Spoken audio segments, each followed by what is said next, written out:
ശ്രീ ഷാജി രാഘവൻ, കേന്ദ്രവിഹിതം വേണ്ട വിധത്തിൽ കിട്ടാതെ ഇരിക്കുന്ന ഘട്ടത്തിലാണ് ഇത്രത്തോളം വികസനം മുന്നോട്ട് കൊണ്ടുപോകാൻ സംസ്ഥാന സർക്കാരിന് കഴിഞ്ഞിട്ടുള്ളത്. കേന്ദ്രം പലതരത്തിൽ സംസ്ഥാന സർക്കാരിനെ ബുദ്ധിമുട്ടിച്ചിട്ടും നടപ്പാക്കിയ പദ്ധതികൾ, അതിൽ വിജയിച്ച കാര്യങ്ങൾ, അതാണ് ഈ പ്രോഗ്രസ് റിപ്പോർട്ടിലുള്ളത് എന്നുകൂടിയാണ് സർക്കാർ പറയുന്നത്. എന്താണ് നിങ്ങൾക്ക് പറയാനുള്ള മറുപടി? കട്ടായി പോയല്ലോ. അല്ല, അതൊരു വസ്തുതാവിരുദ്ധമായിട്ടുള്ള ഒരു പറച്ചിലാണ്, വിലയിരുത്തലാണ്. നോക്കൂ, ഈ പിണറായി വിജയൻ്റെ ഈ 9 വർഷത്തെ നമ്മുടെ ഇപ്പോഴത്തെ ഗവൺമെൻറ്, അത് വരാൻ പോകുന്ന തലമുറ, പ്രത്യേകിച്ച് ജീവിതത്തെ വലിയ ഗൗരവത്തോടു കൂടി കാണുകയും ഒക്കെ ചെയ്യുന്ന നമ്മുടെ പുതിയ തലമുറ, അല്ലെങ്കിൽ വരുന്ന തലമുറ കേരളത്തിൽ പിണറായി വിജയൻ്റെ ഈ ഗവൺമെൻറ്റിനെ അടയാളപ്പെടുത്താൻ പോകുന്നത് ഒരു സംശയവും വേണ്ട, അവർക്ക് നഷ്ടപ്പെട്ട ഒരു ദശകം എന്നുള്ള നിലയിലായിരിക്കും. 10 വർഷങ്ങൾ നഷ്ടപ്പെട്ടിരിക്കുകയാണ്. ഞാൻ വരാൻ പോകുന്ന പുതിയ തലമുറയിലെ ചെറുപ്പക്കാരെ പറ്റിയിട്ട് ചേർത്താണ് സംസാരിക്കുന്നത്. ഏതെങ്കിലും സ്റ്റാർട്ടപ്പ് ജിനോയുടെ ഒരു കണക്ക് വെച്ചിട്ട് ഒരു പ്രോഗ്രസ് റിപ്പോർട്ട് തയ്യാറാക്കി ആരെയാണ് പറ്റിക്കാൻ സാധിക്കുന്നത്? സ്മൃതി, നാട്ടിലെ ജനങ്ങൾക്ക് അനുഭവഭേദ്യമാവണം വികസനം, അനുഭവഭേദ്യമാകണം പദ്ധതികൾ. അങ്ങനെ എന്തെങ്കിലും ഈ ഗവൺമെൻറ്റിന് പറയാനുണ്ടോ? അവർ കുറേ കണക്കുകളാണ് പറയുന്നത്. ജനങ്ങൾക്ക് നേരിട്ട് അനുഭവഭേദ്യമാകണ്ടേ ഈ കാര്യങ്ങളൊക്കെ തന്നെ? നോക്കൂ, ഈ രാജ്യത്ത്, ഈ സംസ്ഥാനത്തെ ജനങ്ങൾ നോക്കിക്കാണുന്നുണ്ട്. നമ്മുടെ രാജ്യത്ത് കേന്ദ്ര ഗവൺമെൻറ് ആയാലും നിരവധി സംസ്ഥാന ഗവൺമെൻറ്റുകളും വികസിത ഭാരതം എന്ന് പറയുന്ന ഒരു വലിയ സങ്കല്പം 2047 സ്വാതന്ത്ര്യം കിട്ടി 100-ാം വർഷമാകുമ്പോഴത്തേക്കും വികസിത ഭാരതവും വികസിത സംസ്ഥാനങ്ങളും എന്ന് പറയുന്ന മഹത്തായ ലക്ഷ്യം വെച്ചുകൊണ്ട് അതിനനുസൃതമായ പദ്ധതികളും പരിപാടികളും അതിനനുസൃതമായ നയങ്ങളും രൂപീകരിച്ചുകൊണ്ട് രാജ്യത്ത് മുമ്പോട്ട് പോവുകയാണ്. കേരളം അതിനൊപ്പം പോകുന്നില്ല എന്ന് മാത്രമല്ല, അതിൽ പിന്നോട്ടാണ് എന്നുള്ളതൊരു യാഥാർത്ഥ്യമല്ലേ? ഇപ്പോൾ ഗവൺമെൻറ് പുറത്ത് വെച്ചിരിക്കുന്ന ഈ പ്രോഗ്രസ് റിപ്പോർട്ട് തന്നെ ഞാനതാ സൂചിപ്പിച്ചത്, ഒരു സ്റ്റാർട്ടപ്പ് ജിനോയ്ക്ക് ഈ തരത്തിൽ ഇതിനു മുമ്പ് നമ്മൾ ശ്രദ്ധിച്ചിട്ടുണ്ടല്ലോ. കേരളത്തിൽ എന്താ പറയുക, ഫോറിൻ ഇൻവെസ്റ്റ്മെൻറ്റ് മീറ്റ് കൊച്ചിയിൽ നടക്കുമ്പോൾ ഇതേപോലൊരു തട്ടിപ്പ് നടത്തി നമ്മുടെ വ്യവസായ വകുപ്പ് മന്ത്രി. കാരണം വ്യാവസായിക മേഖലയെ വലിയ ഉയർച്ച അവർ ചൂണ്ടിക്കാട്ടുകയാണ്. ഇതേപോലൊരു ഏജൻസിയെ വെച്ചിട്ടാണ്. ആ ഏജൻസി പോലും ഇന്ന് നാട്ടിലില്ല, നിലവിൽ പ്രവർത്തിക്കുന്നതല്ല. അപ്പോൾ ഇങ്ങനെയൊന്നും ജനങ്ങളെ പറ്റിക്കാൻ വേണ്ടിയിട്ട് സാധിക്കില്ല. നമ്മളൊന്ന് നോക്കൂ, ഈ ഗവൺമെൻറ് പറയുന്ന ഏതെങ്കിലും, ഇവർക്ക് കഴിഞ്ഞ 9 വർഷമായല്ലോ, ഏതെങ്കിലും കൃത്യമായിട്ടൊരു പദ്ധതി അത് വിഷ്വലൈസ് ചെയ്യാനും അതിന് കൃത്യമായിട്ടുള്ള പദ്ധതി രൂപീകരിക്കുവാനും അത് പറഞ്ഞ് ഈ സംസ്ഥാനത്തെ ജനങ്ങളെ ബോധ്യപ്പെടുത്താനും അത് നടപ്പിലാക്കാനും ഇവർക്ക് സാധിച്ചിട്ടുണ്ട്. കേന്ദ്രവിഹിതം വേണ്ട വിധത്തിൽ അത് വെട്ടിച്ചുരുക്കുന്നു എന്നുള്ളത് സംസ്ഥാന സർക്കാരിനെ സംബന്ധിച്ചുള്ള ഒരു അനുഭവമാണല്ലോ ശ്രീ ഷാജി രാഘവൻ, കേരളത്തെ സംബന്ധിച്ചുള്ള അനുഭവമാണല്ലോ. മാത്രമല്ല, ക്ഷമിക്കണം, കിഫ്ബി വഴി പദ്ധതികൾ നടപ്പാക്കാം എന്ന് ഉദ്ദേശിക്കുമ്പോൾ കിഫ്ബിയും കടപരിധിയിൽ നിങ്ങൾ ഉൾപ്പെടുത്തുകയാണ്. അപ്പോൾ ആ നിലയ്ക്കും മുറുക്കുകയാണ്.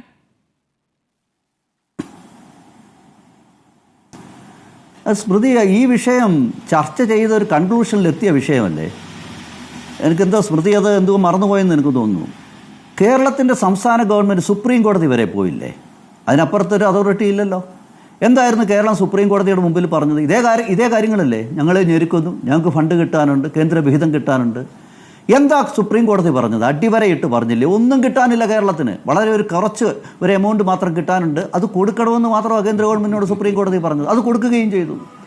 ഇപ്പോൾ ഈ വാദം പറയാൻ, ക്ലെയിം ഉന്നയിക്കാൻ സംസ്ഥാന ഗവൺമെന്റ് അർഹതയുള്ളൂ. അതിനെ അങ്ങനെ പറയാൻ പറ്റുമോ ശ്രീ ഷാജി? അല്ല, അതാ ഞാൻ ചോദിച്ചത്. അതെത്രയാണ്? അല്ലല്ല, എൻ്റെ ചോദ്യം, സ്മൃതി പറഞ്ഞത്, സ്മൃതി എന്നോട് ചോദിച്ചത് ഇപ്പോഴും അത് പ്രിവെയിൽ ചെയ്യുന്നത് നിലനിൽക്കുന്നു എന്നുള്ള നിലക്കല്ലേ? അതില്ലല്ലോ. ഇപ്പം ഒരു ചെറിയ എമൗണ്ട് മാത്രം ബാക്കി കൊടുക്കാനുണ്ടായിരുന്നു, അത് കൊടുക്കാൻ കോടതി പറഞ്ഞു, കേന്ദ്ര ഗവൺമെൻറ് അത് കൊടുത്തു. ഇനിയിപ്പോൾ ആ വാദത്തിൻ്റെ മുനയൊടിഞ്ഞില്ലേ സ്മൃതി? ഇനി അത് പറഞ്ഞ് മുമ്പോട്ട് പോകാൻ സാധിക്കൂ? ഇതൊന്നും അല്ലെന്നേ കാര്യം, ഇതൊന്നും അല്ല പ്രശ്നം. ഇന്ന് കേരളത്തിൽ പ്രതിസന്ധിക്ക് കാരണം ഉൾപ്പെടെ ചാനൽ ഉൾപ്പെടെ കേരളം സുപ്രീം കോടതി അതിൽ പൂർണ്ണമായി വിധി പറഞ്ഞിട്ടില്ല. വിധി അല്ല, സുപ്രീം കോടതിയുടെ വിധി പറയാൻ ഞാൻ ചോദിക്കുന്ന വർഷങ്ങൾ. ഇതിൻ്റെ ഒരു ഫൈൻഡിങ്സ്, കോടതിയുടെ പരാമർശം വളരെ വ്യക്തമല്ലേ? അവരെല്ലാ ഡീറ്റെയിൽസും നോക്കിയിട്ട് എന്താ കോടതി പറഞ്ഞത്? നിങ്ങൾ ഈ പറയുന്ന രീതിയിൽ വിഹിതം കിട്ടാനില്ല കേന്ദ്രത്തിൽ നിന്ന്, കേന്ദ്രം തരാനുള്ളതൊക്കെ തന്നിട്ടുണ്ടെന്ന് കൃത്യമായി സുപ്രീം കോടതി പറയുന്നുണ്ട്. കിട്ടാനുള്ള ഒരു ചെറിയ എമൗണ്ടിനെ പറ്റി പരാമർശിക്കുന്നുമുണ്ട്. ആ എമൗണ്ട് കൊടുക്കാനായിട്ട് ഇൻട്രീം ഇതെന്താ വിധി എന്നുള്ള നിലക്ക് കോടതി പറയുന്നുണ്ട്. ആ എമൗണ്ട് കേന്ദ്ര ഗവൺമെൻറ് കൊടുത്തിട്ടുമുണ്ട്. കേരളത്തിൻ്റെ സാഹചര്യം ഇതൊന്നുമല്ല സ്മൃതി. ഇവിടുത്തെ അഴിമതി, ഇവിടുത്തെ ധൂർത്ത്, ഇവിടുത്തെ പിടിപ്പുകേട്, അതായത് ഫൈനാൻസ് മാനേജ്മെൻറ്റിൽ മിസ്മാനേജ്മെൻറ്റ്, പിൻവാതിൽ നിയമങ്ങൾ, ആലോചിച്ചു. ഇതൊക്കെ തന്നെയല്ലയോ ഇത്തരത്തിൽ സംസ്ഥാന ഗവൺമെൻറ്റിനെ ഇത്രയും വലിയ ഗുരുതരമായ പ്രതിസന്ധിപ്പെടുത്തിയിട്ടുള്ളത്? അതല്ലേ അതിൻ്റെ പ്രധാനപ്പെട്ട കാരണം. ഇതൊന്നും ചർച്ച ചെയ്യുന്നില്ലല്ലോ.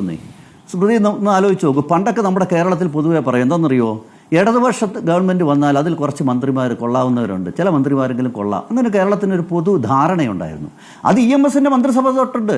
അത് മുണ്ടശ്ശേരി മാഷിൻ്റെ കാര്യത്തിലായാലും ജസ്റ്റിസ് കൃഷ്ണയ്യരുടെ കാര്യത്തിലായാലും എന്നൊരു ഗൗരിയമ്മയുടെ കാര്യത്തിൽ പോലും കേരളം ആ തരത്തിലുള്ള വിലയിരുത്തൽ നടത്തിയിട്ടുണ്ട്. ഇടതുപക്ഷ ഗവൺമെൻറ് ഭരിക്കുമ്പോഴും ഭരണത്തിന് എത്രയൊക്കെ പ്രശ്നങ്ങളുണ്ടെങ്കിലും ചില മന്ത്രിമാർ കൊള്ളാമെന്ന് പറയും. കഴിഞ്ഞ 10 വർഷമായിട്ട്, പ്രത്യേകിച്ച് കഴിഞ്ഞ 4 വർഷമായിട്ട് അധികാരത്തിലിരിക്കുന്ന പിണറായി വിജയന്റെ ഗവൺമെന്റിനുള്ളിൽ ഒരൊറ്റ മന്ത്രിയെങ്കിലും ഇവർക്ക് ദേശീയപാതയുമായി ബന്ധപ്പെട്ട ഇത്രയും വിള്ളലുകളും കുഴപ്പങ്ങളും ഉണ്ടായിട്ടും, അത് NHAIയുടെ ഭാഗത്തുണ്ടായ വീഴ്ചയായിട്ടും, NHAIക്കെതിരെയല്ല ശക്തമായി ഇവിടെ സംസ്ഥാന സർക്കാർ പ്രതികരിക്കുന്നത്, ഇവിടുത്തെ പ്രതിപക്ഷത്തിനെതിരെ മാത്രമാണ്. നിങ്ങളെ വേദനിപ്പിക്കാതിരിക്കാൻ പ്രത്യേകം ശ്രദ്ധിക്കുന്നുണ്ട് ശ്രീ ഷാജി രാഘവൻ.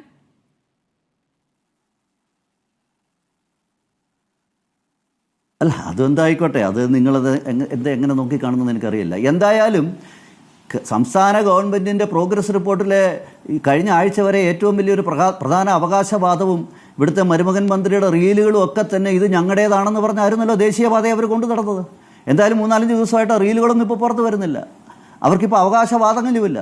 അപ്പോൾ ഈ പദ്ധതികളൊക്കെ ഈ കേരളത്തിൽ ഇന്ന് നടപ്പിലാകുന്ന ഏത് പദ്ധതി നിങ്ങൾ നോക്കിക്കൊള്ളുന്നേ, അത് ദേശീയപാത മാത്രമല്ല, സാധാരണക്കാരനായ മനുഷ്യന് അനുഭവഭേദ്യമായ ഏത് വികസനം, നിങ്ങൾ റോഡിലിറങ്ങി റോഡിൽ നടക്കാൻ തുടങ്ങി, നിങ്ങൾ ട്രെയിനിൽ കയറി നിങ്ങളൊരു യാത്ര പുറപ്പെട്ടാൽ പോലും നിങ്ങൾക്ക് അനുഭവഭേദ്യമാകുന്ന ഏത് വികസനം നിങ്ങൾ നോക്കൂ, അതിൻ്റെയൊക്കെ പിന്നിൽ കേന്ദ്ര ഗവൺമെൻറ് ആണെന്നേ. ഇതൊക്കെ ഞങ്ങളുടേതാണെന്ന് പറഞ്ഞ് പ്രത്യേകിച്ച് ദേശീയപാത മറ്റ് സംസ്ഥാനങ്ങളിലൂടെ കടന്നു വന്ന് ഇങ്ങനെ കേരളത്തിലൂടെ കടന്നു പോകുമ്പോൾ കേരളത്തിലെത്തുമ്പോഴേക്കും അത് ഔദാര്യമായി മാറുകയാണോ? അല്ലല്ലോ. അല്ല, അത് റീൽസ് ഇറക്കിയ മന്ത്രിയോട് ചോദിക്കുന്നേ, എന്നോടല്ല ചോദിക്കേണ്ടത്. എന്തുകൊണ്ട് പിന്നെ മന്ത്രി ഇപ്പൊ ഇല്ല, രംഗത്തില്ല? മന്ത്രി ശക്തമായി ഇപ്പോൾ പറഞ്ഞുകൊണ്ടിരിക്കുന്നത് പ്രതിപക്ഷത്തിനെതിരെയാണ്, നിങ്ങൾക്കെതിരെ വിമർശനം. നിങ്ങളിപ്പോൾ നാഷണൽ ഹൈവേയുടെ വിഷയം ചർച്ച ചെയ്യാനാണെങ്കിൽ വളരെ കൃത്യമായിട്ട് ഞാൻ പറയാം. നാഷണൽ ഹൈവേയുടെ കാര്യം പറയാനാണെങ്കിൽ ഞാൻ വളരെ കൃത്യമായിട്ട് പറയാം. 10 വർഷം മുമ്പ് രാജ്യത്ത് 93,000 കിലോമീറ്റർ മാത്രമുണ്ടായിരുന്ന നാഷണൽ ഹൈവേ കഴിഞ്ഞ 10 കൊല്ലം കൊണ്ട് 1,46,000 കിലോമീറ്ററായി വർദ്ധിപ്പിച്ചു. അതായത് 60% വർധനവ് ഈ രാജ്യത്ത് നാഷണൽ ഹൈവേ വരുത്തിയ ഗവൺമെൻറ്റാണ് രാജ്യത്തുള്ളത്.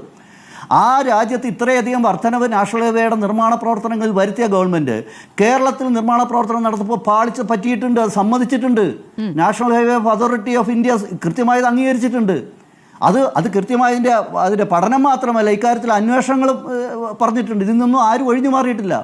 കേരളത്തിൽ സംഭവിച്ച കാര്യങ്ങളെപ്പറ്റി ചർച്ച ചെയ്യാനാണെങ്കിൽ ഞാൻ ആഗ്രഹിക്കാം. കാരണം അപ്പോൾ നമ്മൾ ചർച്ച ചെയ്യണം എന്തുകൊണ്ട് കേരളത്തിൽ മാത്രം ഇത് സംഭവിക്കുന്നു, എന്തുകൊണ്ട് നാഷണൽ ഹൈവേയുടെ കാര്യത്തിൽ DPR 1, DPR 2, അതിനുശേഷം DPR 3 ആണ് ഈ തളിപ്പറമ്പിലായാലും ഇപ്പം മൂര്യാട് ഉൾപ്പെടെയുള്ള സ്ഥലങ്ങളിൽ നടപ്പിലാക്കിയിട്ടുള്ള DPR 3 ആണ്. ഡീറ്റെയിൽഡ് പ്രോജക്ട് റിപ്പോർട്ടിന്റെ 3 വേർഷനാണ്. എന്തേ 1ഉം 2ഉം നടപ്പിലാക്കാതെ പോയത്? ആരുടെ താല്പര്യം സംരക്ഷിക്കാൻ വേണ്ടിയിട്ടാണ് കേരളത്തിൽ പറയുന്നത്. കേരളത്തിൽ സംസ്ഥാന ഗവൺമെന്റ് ആർക്കാണ് ഉത്തരവാദിത്വം? ആരാണ് സ്ഥലം ഏറ്റുകൊടുക്കുന്നത്? ആരാണ് DPRന് ഉത്തരവാദിത്വം? സംസ്ഥാന ഗവൺമെന്റാണ് അതിന് ഉത്തരവാദി. ആ DPR ടെൻഡർ വിളിക്കുന്ന തുടക്കം മാത്രമാണ് നാഷണൽ ഹൈവേ. അതാ ഞാൻ ചോദിക്കുന്നത്, ഉത്തരവാദിത്വം എവിടെ? അതിന്റെ അടിസ്ഥാനത്തിൽ വർക്ക് ടെൻഡർ ചെയ്യാന്നുള്ള ഉത്തരവാദിത്തമേ ഉള്ളൂ. DPR ആരാ തയ്യാറാക്കുന്നത്? ആരാ വസ്തു ഏറ്റെടുത്ത് കൊടുക്കുന്നത്? കേന്ദ്ര ഗവൺമെന്റാ. എന്തുകൊണ്ട് തളിപ്പറമ്പ് ടൗണിൽ കൂടെ ഉണ്ടായിരുന്ന ആദ്യത്തെ DPRഉം അതിനുശേഷം അതിന് തൊട്ട് പടിഞ്ഞാറ് വശത്തോടേക്ക് വന്ന DPR 2ഉം നിരാകരിച്ചുകൊണ്ട് DPR 3യിലേക്ക് വരുമ്പോൾ വയൽക്കിളികളുടെ വയലിലൂടെ നമ്മൾ കണ്ടില്ലേ, സുരേഷിനെ പോലുള്ളവർ നടത്തിയ സമരം, അവിടെ കൂടെ തന്നെ ഇത് വേണമെന്ന് നിർബന്ധം പിടിച്ചത് ഈ ഗവൺമെൻറ്റാണ്. കാരണം പലരുടെയും താല്പര്യം സംരക്ഷിക്കണമായിരുന്നു ഈ സംസ്ഥാന ഗവൺമെൻറ്റിന്. എന്താ നാഷണൽ ഹൈവേയുടെ നോംസ് എന്ന് പറയുന്നത്? അവരുടെ പൊതു സമീപനം എന്താ? ഏറ്റവും കയറ്റിറക്കം കുറഞ്ഞ വളവുകൾ കുറഞ്ഞ റോഡുകൾ സൃഷ്ടിക്കുക എന്നുള്ളതാണ്. അത് DPR 1ലും 2വിലും കൃത്യമായിട്ടുണ്ട്. ഇതൊന്നും നടപ്പിലാക്കാതെ ഏറ്റവും അവസാനം DPR 4നെ പറ്റി, കാരണം വയൽക്കിളിയുടെ സമരം വരുമ്പോൾ അങ്ങനെ ഒരു ചർച്ച നടന്നു, അതുപോലും അംഗീകരിക്കാതെ ഈ വയലിൽ കൂടെ മാത്രം ഈ റോഡ് പോകണമെന്ന് നിർബന്ധം ഇത് പിടിച്ച ഗവൺമെന്റ് ഉണ്ട് ഇവിടെ. ശരി. പക്ഷെ ഇതിൽ നിന്നൊന്നും കേന്ദ്ര ഗവൺമെന്റ് ഉത്തരവാദിത്തത്തിൽ ഞങ്ങൾ മാറിയിട്ടില്ലല്ലോ.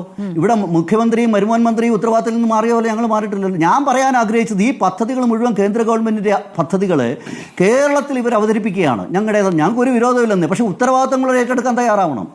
മാത്രമല്ല, ഇപ്പൊ സ്മാർട്ട് സിറ്റി പദ്ധതിയില്ലേ, ഇന്ന് കേരളത്തിൽ കേന്ദ്ര ഗവൺമെന്റ് എയർപോർട്ടിന് സമാനമായിട്ടുള്ള റെയിൽവേ സ്റ്റേഷനുകൾ കേരളത്തിൽ നിർമ്മിക്കുന്നില്ലേ?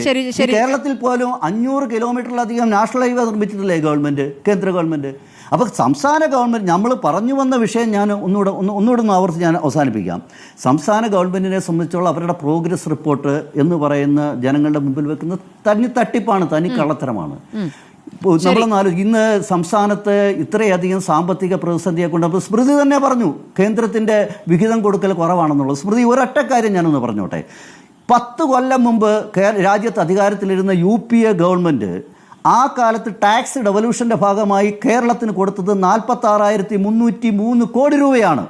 പക്ഷേ UPA government, NDA government, Narendra Modi government 2014 അധികാരത്തിൽ വന്നതിന് ശേഷം 2024 വരെ കൊടുത്തിരിക്കുന്നത് 1,55,649 കോടി രൂപയാണ്. അതായത് 236% വർധനവുണ്ട്. എന്നിട്ടാണ് കേരളവും സ്മൃതിയും പറയുന്നത് കേന്ദ്രം കൊടുത്തില്ല. ഇത് സുപ്രീം കോടതിക്ക് ബോധ്യമുള്ളത് കൊണ്ടാണ് സ്മൃതി പറഞ്ഞത് കേന്ദ്രം തരാനുള്ളതൊക്കെ തന്നിട്ടുണ്ട്, ബാക്കി കണക്ക് സ്മൃതി അനുവദിക്കുമെങ്കിൽ ഞാൻ പറയാം. പക്ഷേ ഈ ചർച്ചയിൽ പറയേണ്ട കാര്യമുണ്ടെങ്കിൽ ഞാൻ പറയാം. കുറച്ചുകൂടി കാര്യങ്ങൾ